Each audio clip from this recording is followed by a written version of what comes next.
မိတ်ဆွေများအားလုံးပဲမင်္ဂလာပါခင်ဗျာကျွန်တော်ရဲ့ညီလေး YouTube channel ကနေပြန်လည်ကြိုဆိုလိုက်ပါတယ်ဒီနေ့မှာတော့ကျွန်တော်ရဲ့မိတ်ဆွေများကိုအနိကအလုံးပိန်ပေါ်တော့ပြန်လည်မျှဝေတတ်မှာဖြစ်ပါတယ်လုံးပိန်ကတော့ကျွန်တော် formula နံပါတ်1ရဲ့နေရနှမျိုးပြပေးတော့မယ်ပေါ့နော်ဒါကကျွန်တော်မိတ်ဆွေများလေးလာလို့ရအောင်ရည်ရွယ်ပြီးတော့ပြန်လည်မျှဝေတင်ဆက်ပေးရှင်တာဖြစ်ပါတယ်ပေါ့နော်โอเคဒါဆိုတော့ဒီမှာနေလုံးပိန်နဲ့ရှစ်လုံးပိန်နဲ့ဆိုပြီးရတယ်ပေါ့နော်အဲ့မှာတော့ကျွန်တော်ရှစ်ငါးနှစ်ဆိုပြီးတော့ကျွန်တော်ဒီနှစ်လုံးပိန်ကတော့အပိတ်ပေါ့နော်ပြီးရင်ရှစ်ကတော့ထိတ်ဆိုပြီးဖြစ်ပါတယ်နှစ်လုံးပိန်နဲ့ရှစ်လုံးပိန်နဲ့ဖြစ်ပါတယ်ဒီမှာလည်းရှစ်လုံးပိန်နဲ့ငါးလုံးပိန်နဲ့ဆိုတော့ရှစ်ငါးတွဲမယ်ပေါ့နော်ရှစ်ချောင်းငါးဆိုပြီးဖြစ်ပါတယ်ခင်ဗျာနောက်တစ်ကြိမ်မှာကျွန်တော်လုံးပိန်နံပါတ်1က3ရယ်နံပါတ်2က9ရယ်ပေါ့နော်3 5တွဲပြီးတော့3 5 6ဆိုပြီးဖြစ်ပါတယ်ဒီ4ရယ်6ရယ်အပြည့်ပေါ့နော်4ရယ်6ရယ်အပြည့်6 4 6ဖြစ်ပါတယ်ဒီမှာတော့9 8ခွန်ဒီ9ခွန်8ဆိုပြီးဖြစ်ပါတယ်နောက်တစ်ကြိမ်မှာတော့6လုံးပိန်ရယ်9လုံးပိန်ရယ်ဆိုပြီးရတယ်ပေါ့နော်6 9 6ဆိုပြီးဖြစ်ပါတယ်ခင်ဗျာဒီတစ်ကြိမ်မှာတော့9လုံးပိန်9လုံးပိန်အတူတူပဲပေါ့နော်9လုံးပိန်အတူတူပဲ8 9 8ဆိုပြီးဖြစ်ပါတယ်နောက်တစ်ကြိမ်မှာတော့9ရယ်1ရယ်9 1တွဲပေါ့နော်1 4 5ဆိုပြီးဖြစ်ပါတယ်ခင်ဗျာဒီ9 9လုံးပိန်အတူတူပဲဖြစ်နေတယ်ကျွန်တော်နှစ်9နှစ်ဆိုပြီးဖြစ်ပါတယ်ခင်ဗျာ9 9လုံးပိန်မှာတော့8 9 5ဆိုပြီးတော့9 9ကအလေဖြစ်ပါတယ်ဒီ6ခွန်လုံးပိန်မှာတော့ခွန်3ညာ6ဆိုပြီးဖြစ်ပါတယ်ခင်ဗျာဒီမှာတော့9လုံးပိန်နဲ့ချိန်ဆက်တိတ်ပေါ့နော်9ခွန်နှစ်ဆိုပြီးဖြစ်ပါတယ်ဒီ9 9လုံးပိန်ဖြစ်ပါတယ်နှစ်ခုစလုံးပေါ့နော်6နှစ်9ပေါ့နော်ကျွန်တော်ဒီမှာတော့6 5လုံးပိန်ဆိုပြီးဖြစ်ပါတယ်963ဆိုပြီးတော့96တွဲပေါ့နော်68အတွဲ866အပြည့်ဖြစ်ပါတယ်ဒီမှာတော့9 9လုံးပိန်ဆိုပြီးရတာရှင်းတူတူပဲပေါ့နော်ကျွန်တော်9 9လုံးပိန်ဖြစ်ပါတယ်9 9လုံးပိန်မှာ3ည3ည9ဒီ9လုံးပိန်နဲ့4လုံးပိန်မှာဆိုရင်9 1 4ဆိုပြီးဖြစ်ပါတယ်ခင်ဗျာ9 4တွဲ9 1 4ပေါ့နော်ခွေသားလေးကိုကျွန်တော်မိတ်ဆွေများအထောက်အကူရရန်လေးလာလို့ရရန်ရှိရွယ်ပြီးတော့ပေါ့နော်ကျွန်တော်ဒီ2026ခုနှစ်ကျရင်အတွက်ထပ်ပြီးလေးလာကြည့်အောင်ပေါ့နော်ဒါဆိုရင်ဆက်နေနဲ့နံပါတ်1ကိုစာပြီးပြပြီးတော့မှာဖြစ်ပါတယ်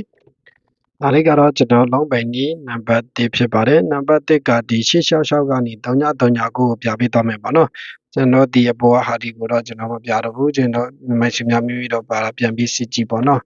ဒါဆိုရင်ဒီမူတိုင်းပဲတော့မှာဖြစ်ပါတယ်8 5လီဒီ40 3ညပဲရေးမယ်ပေါ့နော်3ညရ8ရပေါင်းရှင်းဒီ8 6နဲ့4ပေါင်း10 19ကို9ပဲရေးမယ်6နဲ့ကြိမ်12ကို2ပဲရေးပြီးတော့8 3ကြိမ်24ကို4ပဲရေးမယ်ဒီ3နဲ့ဒီ3နဲ့ပေါင်းရှင်းဒီ6ဆိုပြီးရမယ်ပေါ့နော်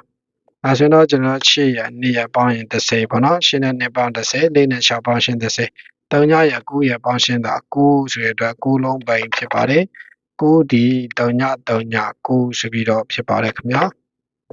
ဆိုတော့ဒီဟာပေါ့နော်9လုံးပိန်မှာ3ည3ည9နောက်တစ်ချိန်မှာ9လုံးပိန်ရတာကိုဆက်ပြီးပြပြီးတော့မယ်ပေါ့နော်ဆိုတော့ဒီအပေါ်ကပေါင်းတဲ့အနည်းအတိုင်းပဲ8 5လီဒီ40 3 5လီက15 4နဲ့5ပေါင်း9ပေါ့နော်3နဲ့ချိန်ဟာ6ဖြစ်ပါတယ်9 3ချိန်ပေါင်းချင်း29ကိုခွန်ပေးပြီးတော့9နဲ့3နဲ့ထပ်ပေါင်းတော့8ဆိုပြီးရမယ်ပေါ့နော်ဒါဆိုတော့9နဲ့6ပေါင်းရှင်း9 9ပေါင်း14 6နဲ့ပေါင်းရင်20ဒီခွန်းနဲ့8ရပေါင်းတော့15ဆိုတဲ့အတွက်လုံးပိန်9ရတယ်ပေါ့နော်9လုံးပိန်မှာကျွန်တော်9 1 4ဆိုပြီး9ထိပ်ဖြစ်ပါတယ်ခင်ဗျာ9လုံးပိန်မှာ9 1 4ဆိုတာတရားပေါ့နော်အဲဆိုဒီတစ်ပတ်အတွက်ကကျွန်တော်ဒီအပေါ်ကလိုမျိုးပဲဒီမှာ9ချိန်9ချိန်9ချိန်ပေါ့နော်တစ်ချိန်တစ်ချိန်စီပေါင်းပြီးတော့ဒီမှာ2ချိန်3ချိန်အပြင်မှာတစ်ချိန်ကို3နဲ့ထပ်ပေါင်းမယ်ပေါ့နော်9နဲ့လီဒီပေါင်းရှင်း30ဖြစ်ပါတယ်။9လီ30 15 4နဲ့6ပေါင်း30စက္ခွန်ကိုခွန်ပေးရေးမယ်ပေါ့နော်9နဲ့ချိန်ပေါင်းရှင်း30 3တလီက3ဒီနောက်က9နဲ့3ပေါင်းတော့12ရမှာဖြစ်ပါတယ်ဒါဆိုရင်တော့3ရ2ရပေါင်း9နဲ့ပေါင်းရင်30ဒီမှာ9တလုံးကျန်နေတယ်ပေါ့နော်ဆိုတော့အဲ့မှာတော့ formula အရာတူနီးတူဟန်တော့ကောင်းတယ်ကျွန်တော်လုံးပိန်က9ဆိုပြီးရှိတယ်ပေါ့နော်ဆိုတော့9လုံးပိန်ဆိုပြီးရှိနာဖြစ်ပါတယ်အဲဆိုရင်ခွန်လုံးပိန်ပေါ့နော်အဲ့ဒီ9လုံးပိန်ဖြစ်ပါတယ်ကျွန်တော်ဒီအပေါ်ဟာဒီကိုပေါ့နော်ကျွန်တော်မရှိများ မိမိတို့ပါတာပြန်ပြီးတော့စစ်ကြည့်ရှင်နေဆိုရင်ကျွန်တော်ဒီအသိန်းပေါင်းမှာပေါ့နော်ဒီအသိန်းကိုဒီမှာသူ့ရဲ့ကြားစင်အလိုက်ကျွန်တော်ဒီမှာထပ်ပြီးဖြည့်ပေးထားတယ်ပေါ့နော်ဒီမှာဖြစ်ပါတယ်ဆိုတော့ကျွန်တော်ဒီ15နေဆိုတော့15နေကနေစမှာဆိုတော့ကျွန်တော်3နှစ်4ရနေစတွဲရမယ်ပေါ့နော်3နှစ်4ပြီးတော့15နေ665 356 646 9ခွန်ရှိပေါ့နော်ပြီးရင်ဒီမှာ69 68 9 8 4 5နေ5နေဒီတိုင်းပဲပေါင်းကြည့်ရမယ်ပေါ့နော်ဒီပုံစံအတိုင်းဖြစ်ပါတယ်ဒီမှာတက်ပြထားတယ်ပေါ့နော်ဒီမှာရေးပြပေးထားတယ်ဆိုတော့ကျွန်တော်ဒီဘက်မှာတော့နီးနံပါတ်1က9လုံးပိုင်ဆိုပြီးရနေတယ်ပေါ့နော်နောက်ထပ်ကျွန်တော်နီးနံပါတ်2ကိုလည်းထပ်ပြီးတော့တက်ပြပေးတော့မှာဖြစ်ပါတယ်ခင်ဗျာโอเคဒါကတော့ကျွန်တော် single ပေါ့နော်လုံးပိုင် formula နံပါတ်2ဖြစ်ပါတယ်ဒါဆိုရင်တော့ဒီ83ချိန်24 25 26ကို6ပဲရေးမယ်ပေါ့နော်3ညနဲ့6နဲ့ပေါင်းရှင်းဒီ6 9နဲ့9ပေါင်းတာလေး16 5နဲ့ချိန်30 4 4လျာ16 6 4လျာ20နဲ့4ဒီ8နဲ့3ပေါင်းတာက17ဆိုပြီးရမယ်ပေါ့နော်ဒါဆိုတော့ဒီမှာ6နဲ့4ပေါင်းရှင်းဒီ30ဖြစ်ပါတယ်6 3ချိန်18 8နဲ့ဒီ1နဲ့ပေါင်းရှင်း9ဆိုတဲ့အတွက်ကြောင့်မို့လုံးပိုင်9ရတယ်ပေါ့နော်အဲ့ဒီ9လုံးပိုင်မှာ3ည3ည9ဆိုပြီးဖြစ်ပါတယ်9လုံးပိုင်မှာ3ည3ည9နှစ်ကြိမ်ဆက်တိုက်ပေါ့နော်အဲ့နှစ်ခုစလုံးအတူတူပဲပေါ့နော်9လုံးပိုင်9လုံးပိုင်နောက်တစ်ကြိမ်မှာကျွန်တော်4လုံးပိုင်ရတာကိုဆက်ပြီးတွေ့ပြပြီးတော့မယ်ပေါ့နော်အဆန်တရားပေါ်ပေါင်းတဲ့အနည်းအတိုင်းပဲ8 3ချိန်24 25 26 29ခွန်ပဲရေးမှာပေါ့နော်6နဲ့4ပေါင်းရှင်းဒီ30 1နဲ့3ညနဲ့ပေါင်းရှင်း1 8နဲ့ချိန်က16 3 4 4ဒီ12 3 4 4 12နည်းနဲ့ဒီ4နဲ့ပေါင်းရှင်း6ကို9 3ပေါင်းရှင်း12နဲ့ထပ်ပေါင်းမှာဖြစ်ပါတယ်ခင်ဗျာအဲဆိုတော့နေ့နဲ့ချိန်4 6နဲ့ပေါင်းရှင်း30 9နဲ့1ပေါင်းတာ8 6နဲ့ပေါင်းရှင်းက14ဆိုတဲ့အတွက်ပေါင်းရှင်း4ရတယ်ပေါ့နော်14 4ပဲရေးပြီးတော့ဒီမှာ9 1 4ဆိုပြီးဖြစ်ပါတယ်4လုံးပိုင်မှာ9 1 4ဆိုတာတရားဖြစ်ပါတယ်ဒါဆိုရင်ကျွန်တော်ဒီတစ်ပတ်9ကြိမ်မှာဒီနီးအရာပေါ့နော်တင်ချလညွှန်ချက်အရာကျွန်တော်ဒီနှစ်3ကြိမ်6 9နဲ့ပေါင်းရှင်းဒီ15 4ခွန်ပေါင်းတာက17 3ညနဲ့6ပေါင်းတာ6 1နဲ့ကြိမ်2 3 4လျာလေး7ဒီ8ကတကြိမ်5 4ကြိမ်20 3ညနဲ့3ပေါင်းရှင်း3ဆိုပြီးရမယ်ပေါ့နော်ဒါဆိုတော့ဒီမှာ2နဲ့6ပေါင်းရှင်း30 2နဲ့3ပေါင်းရှင်း5 5နဲ့ပေါင်းရင်30ဒီမှာ1ရ6ရပေါင်းတော့9ဆိုတဲ့အတွက်ကြောင့်မို့ formula အရာကျွန်တော်9လုံးပိုင်ဆိုပြီးရမယ်ပေါ့နော်ဒါဆိုတော့9လုံးပိုင်ဒီမှာလေ9လုံးပိုင်ဆိုပြီးတော့9လုံးပိုင်မူနှမျိုးရှိတယ်ပေါ့နော်ကျွန်တော်ဒီမှာတော့3ကြိမ်တစ်ကြိမ်စီပေါင်းတယ်ဒီနံပါတ်1မှာကျတော့ကျွန်တော်ဒီမှာ5ကြိမ်တစ်ကြိမ်မတူဘူးပေါ့နော်ဆိုတော့ခဏရတာရှင်းကတော့9လုံးပိုင်ရှင်းတူနေတာဖြစ်ပါတယ်ဒါ9လုံးပိုင်ကျန်နေတဲ့မိတ်ဆွေများအတွက်ရည်ရွယ်ပြီးတော့ကျွန်တော်လေ့လာလို့ရအောင်ပြန်လည်မြောက်ပြီးရှင်းတာဖြစ်ပါတယ်ခင်ဗျာโอเคဒါဆိုရင်9လုံးပိုင်နဲ့ပတ်သက်ပြီးတော့ကျွန်တော်ဒီဟာလေးတွေရှိမယ်ပေါ့နော်ကျွန်တော်ပြိအလိုက်ထပ်ပြီးပြပေးတော့မယ်ပေါ့နော်ကျွန်တော်ပြီးခဲ့တဲ့တစ်ပတ်မှာ၄လုံးပိုင်၄အပိပြပေးထားပြီဆိုပေမဲ့ကျွန်တော်ပြိနဲ့ထပ်ပြီးမရှုပ်ပေးလိုက်ရဘူးပေါ့နော်၄တလုံးပိုင်ပဲပြပေးလိုက်ရတာဖြစ်ပါတယ်ဒီတစ်ပတ်မှာတော့ကျွန်တော်ဒီ9လုံးပိုင်ဒါဆက်ပြီးလာမယ်ဆိုရင်ပေါ့နော်9လုံးပိုင်ဒါဆက်လာမယ်ဆိုရင်9လုံးပိုင်နဲ့ပတ်သက်ပြီးတော့ပါလိရှိတယ်လဲဆိုတော့ဒီဟာလေးရှိမယ်ပေါ့နော်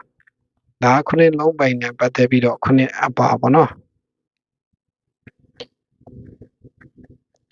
9လုံးပိုင်နဲ့ပတ်သက်ပြီးတော့3ညပြိမှာဆိုရင်ကျွန်တော်3ည3ခွန်ရှိမယ်1နှစ်ခွန်ရှိမယ်4ခွန်9ရှိမယ်5ခွန်ရှိတယ်ပေါ့နော်ဒါကကျွန်တော်တို့အဲ့ဒီ9လုံးပိုင်နဲ့အပူတော့ကျွန်တော်မထည့်ထားဘူးပေါ့နော်အပူမထည့်ထားဘူးအပူမဟုတ်ဘဲနဲ့9လုံးပိုင်9တလုံးသာပါလာမယ်ဆိုရင်ဒီထက်ကပေါ့နော်ဒီထက်ကဖြစ်လိမ့်မယ်ဒါကျွန်တော်တို့ဒီ69ရာခိုင်နှုန်းပေါ့နော်အပူမဟုတ်ဘူးဆိုရင်ပေါ့နော်9လုံးပိုင်သာပါလာမယ်ဆိုရင်ကျွန်တော်တို့69ရာခိုင်နှုန်းကဒီထက်ကပဲဖြစ်မယ်အဲ့ဒီထက်ကကျွန်တော်အကုန်လုံးသုံးရမယ်လို့မဆိုလို့ဘူးပေါ့နော်ကျွန်တော်မိတ်ဆွေများအနေနဲ့ကျွန်တော်ပုံတူ break ကကျွန်တော်ပရိ5လုံးပေါ့နော်ပရိ5လုံးမူနှမျိုးပုံတူအရာကျွန်တော်နေလေး6ပရိရှိတယ်ပေါ့နော်ပုံတူပရိဒီကျွန်တော်ဒီတစ်ပတ်မှာနေ၄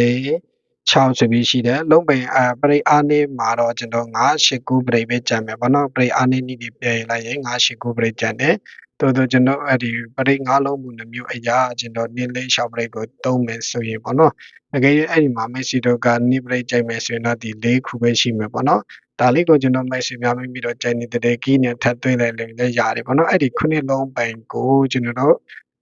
ကီးက3-3ကီးနဲ့ထပ်သွင်းရင်လည်းရတယ်ပေါ့နော်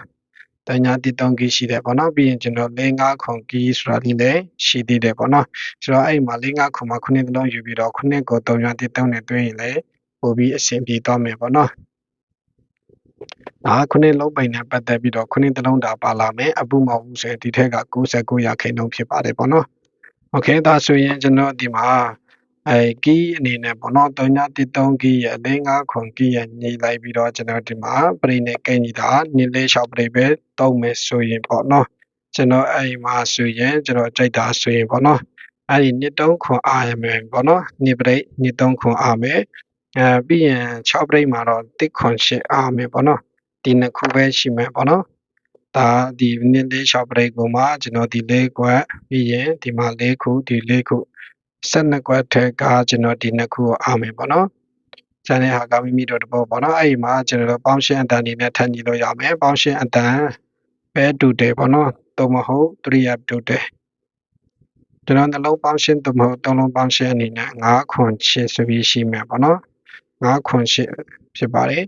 ဆိုတော့ကျွန်တော်9ခွန်8ကပရိကအပါခွန်8ဆိုတော့9ခွန်8ပရိမဟုတ်တော့ဘူးပေါ့နော်ပေါင်းရှင်းအတန်ဆိုတဲ့အတွက်ကြောင့်မို့ဒီမှာ3ပေါင်းရှင်း9ခွန်8ပေါင်းရှင်း9ဆိုပြီးတော့ယူထားတာပေါ့နော်ဒါလေးကိုကျွန်တော်ပြည်တန်နေနဲ့အကီးတွေနဲ့